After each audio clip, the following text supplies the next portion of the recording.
दोस्तों आज के इस वीडियो में हम डिस्कस करने वाले हैं आपके BSc third year 6 semester zoology के पेपर सेकंड का यूनिट 4, जिसमें कि हमारा आज का जो टॉपिक है वो है बायोलॉजिकल क्लॉक। और बायोलॉजिकल क्लॉक में हम डिस्कस करेंगे सर्केडियन रिदम, टाइडल रिदम और लूनर रिदम। और ये जो टॉपिक है ये टॉपिक आपके एग्ज़ाम के पॉइंट ऑफ व्यू से बहुत ही इंपॉर्टेंट है, क्योंकि इस टॉपिक से रिलेटेड आपके एग्ज़ाम में क्वेश्चन पूछे जाते हैं। तो आइए सबसे पहले हम समझते हैं कि बायोलॉजिकल क्लॉक होता क्या है। Biological clock are the repetitive biological process. तो ये एक प्रकार का रिपीट होने वाला बायोलॉजिकल प्रोसेस है। और यदि हम बात करें इसके डिफिनीशन की, तो इसको हम इस तरह से डिफाइन कर सकते हैं: N इनेट mechanism in living organism that control the periodicity of many physiological function. यानी कि ये एक प्रकार का इनेट मैकेनिज्म है। इनेट मैकेनिज्म यानी कि हमारे अंदर होने वाला एक जन्मजात प्रक्रिया है जो कि हमें जन्म से मिलता है, और ये किसी भी जीव में एक निश्चित समय पर कंट्रोल होता रहता है। जैसे मैं अगर बात करूं कि आपने देखा है कि आप एक निश्चित समय पर सोते हो, एक निश्चित समय पर उठते हो, यानी कि रात जहाँ होती है आप सोते हो, जहाँ सुबह होती है आप उठ जाते हो। तो ये एक क्या है, एक ऐसा प्रोसेस है जो कि जन्म से ही होता है। हमें कोई सिखाता नहीं है सोना उठना, हम जन्म से ही सोना उठना हमें पता है। कोई बच्चा पैदा हुआ है उसे सोना पता है, उठना पता है, लेकिन वो एक क्या है, एक सिस्टम से सोता है और उठता है। तो इसी प्रोसेस को हम क्या बोलते हैं, बायोलॉजिकल क्लॉक। तो यहाँ पर आप ये बात ज़रूर याद रखिएगा कि जो ये बायोलॉजिकल क्लॉक है यह एक इनेट बिहेवियर है जो कि हमें जन्म से ही प्राप्त होता है। तो अगर हम बात करें मैमल की, तो मैमल में जो बायोलॉजिकल क्लॉक है वह किसके द्वारा कंट्रोल होता है? तो ये कंट्रोल होता है SCN यानी कि सुप्रा कैमेटिक न्यूक्लियस के द्वारा। और ये जो पार्ट है ये ब्रेन के हाइपोथैलेमस वाले रीजन में पाया जाता है। और ये हमारे शरीर के टेम्परेचर, खाना पीना, सोना उठना बैठना, इन सभी चीज़ों को कंट्रोल करता है। आपको बता दें कि ये जो बायोलॉजिकल क्लॉक है ये कंट्रोल किया जाता है बायोलॉजिकल रिदम द्वारा। और ये जो बायोलॉजिकल रिदम है ये जनरली 2 टाइप के होते हैं। एक होता है शॉर्ट टर्म रिदम और दूसरा है लॉन्ग टर्म रिदम। तो शॉर्ट टर्म रिदम में है सर्केडियन रिदम, जिसके बारे में हम आगे डिटेल से जानेंगे। उसी तरह लॉन्ग टर्म रिदम में है lunar rhythm, semi lunar rhythm, tidal rhythm, breeding rhythm, migration rhythm. Biological clock से ही जुड़ा हुआ एक टॉपिक है क्रोनोबायोलॉजी। अब बात आती है कि क्रोनोबायोलॉजी क्या होता है। Chronobiology is the branch of biology that study the natural physiological rhythm of organism including people. यानी कि क्रोनोबायोलॉजी जीव विज्ञान की वह शाखा है जिसमें कि किसी भी जीव के जो नेचुरल फिजियोलॉजिकल रिदम है उनके बारे में हम स्टडी करते हैं। तो आइए बायोलॉजिकल क्लॉक से जुड़े हुए जो इसके 3 इंपॉर्टेंट टॉपिक है जो कि आपके सिलेबस में इंक्लूड है उनके बारे में डिस्कस करते हैं। तो सबसे पहले है सर्केडियन रिदम। सर्केडियन रिदम क्या होता है? Circadian rhythm are the physiological, mental and behavioural changes an organism experience over a 24 hour cycle. यानी कि सर्केडियन रिदम एक फिजिकल, मेंटल और बिहेवियर चेंज होता है जो कि किसी भी जीव में 24 घंटे के अंदर या 24 घंटे के साइकिल पर होता रहता है। अगर हम इसके एग्जाम्पल की बात करें तो इसका सबसे बेस्ट एग्जाम्पल है स्लीप वेक साइकिल, यानी कि सोना उठना।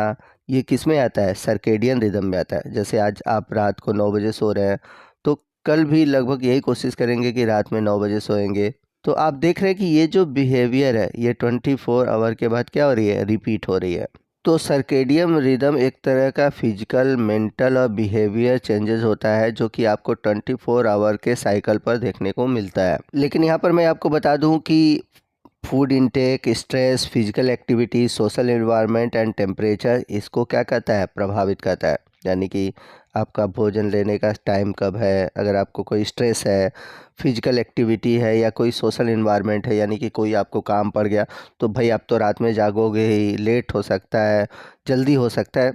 तो ये सब चीज़ें क्या करती हैं, सर्केडियन रिदम को प्रभावित करती हैं। पौधों के केस में अगर हम सर्केडियन रिदम के एग्जाम्पल की बात करें तो स्टोमेटा का खुलना और बंद होना ये भी एक क्या है, सर्केडियन रिदम है। तो ये जो सर्केडियन रिदम है ये सभी प्रकार के जीवों में पाया जाता है। और आपको बता दें कि अगर सर्केडियन रिदम प्रॉपर काम नहीं करता तो इस वजह से कई तरह के डिसऑर्डर होते हैं। जैसे अगर हम बात करें, सबसे पहले है जेट लैग डिसऑर्डर। अब जेट लैग डिसऑर्डर क्या है? तो इसमें होता क्या है कि जैसे आप है ठीक, तो आप अगर अमेरिका चले गए तो अमेरिका में यहाँ पर दिन है तो वहाँ पर रात होगी, यहाँ पर रात है तो वहाँ पर दिन होगी। तो होता क्या है कि अब आपको तो यहाँ पर सोने की आदत है, तो अब वहाँ पर दिन होगा तो आपको वहाँ पर रात का एक एहसास होगा। तो आप न तो दिन में सो पाओगे न तो रात में ही सो पाओगे। तो ये जो चेंजेस है स्लीपिंग साइकिल का, जिसमें कि आप दिन और रात के कन्फ्यूज़न में सो नहीं पाते हो, तो उसे हम बोलते हैं जेट लैग डिसऑर्डर। अगला है शिफ्ट वर्क डिसऑर्डर। तो जैसा कि नाम से ही क्लियर है, शिफ्ट वर्क यानी कि कोई ऐसी कंपनी में आप काम कर रहे हो, किसी ऐसी फैक्ट्री में आप काम कर रहे हो जहाँ पर आपको कभी रात में काम करना है, कभी दिन में काम करना है। जैसे अभी आप दिन में काम कर रहे हो, एक हफ्ते बाद आप रात में काम करोगे, तो वहाँ पर होता क्या है कि आपका जो शिफ्ट चेंज होता है उसकी वजह से जो आपके स्लीपिंग में प्रॉब्लम होती है, ठीक है, आपके जो सोने की साइकिल है उसमें डिस्टर्ब होता है, उसी को हम बोलते हैं शिफ्ट वर्क डिसऑर्डर। अगला डिसऑर्डर है delay sleep wake phase syndrome. तो आजकल ये सबसे ज़्यादा चला हुआ है, क्योंकि आज के दौर में हम मॉडर्न एरा में रात में देर में सोते हैं। तो अगर हम रात में देर में सोएंगे तो जाहिर सी बात है हमारी नींद भी देर में खुलेगी। तो इस तरह से जो चेंजेस हो रहा है ये रिदम में, ये क्या कहलाएगा? Delay sleep wake phase syndrome.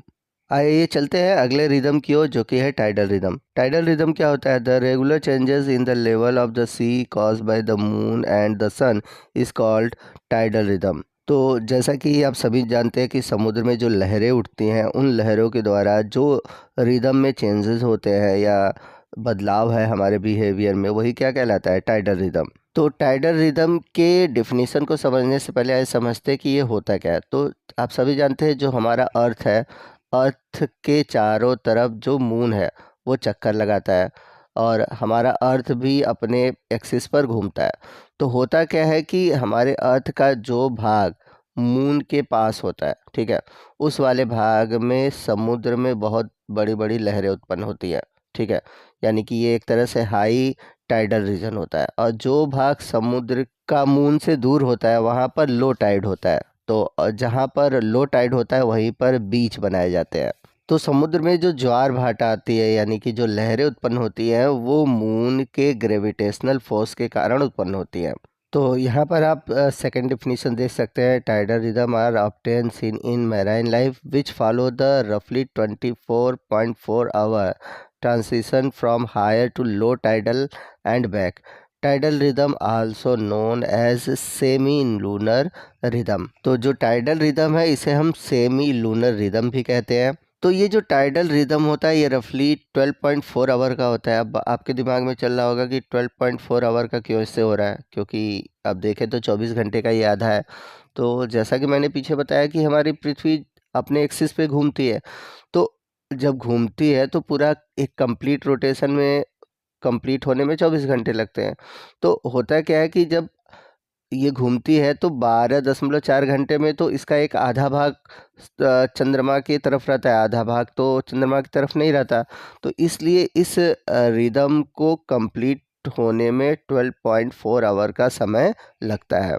अगर हम बात करें इनके एग्जाम्पल की, तो जो टाइडल रिदम है इनकी वजह से जो पानी में रहने वाले जो एनिमल हैं उनकी जो स्पॉनिंग है, उनकी जो माइग्रेशन है, ये सभी चीज़ें क्या होती हैं? प्रभावित होती हैं। या फिर हम ऐसे भी कह सकते हैं कि कुछ ऑर्गेनिज्म की जो बिहेवियर है वो उनके टाइडल रिदम पर ही डिपेंड करती है, चाहे वो इनकी स्पॉनिंग हो चाहे उनकी माइग्रेशन हो।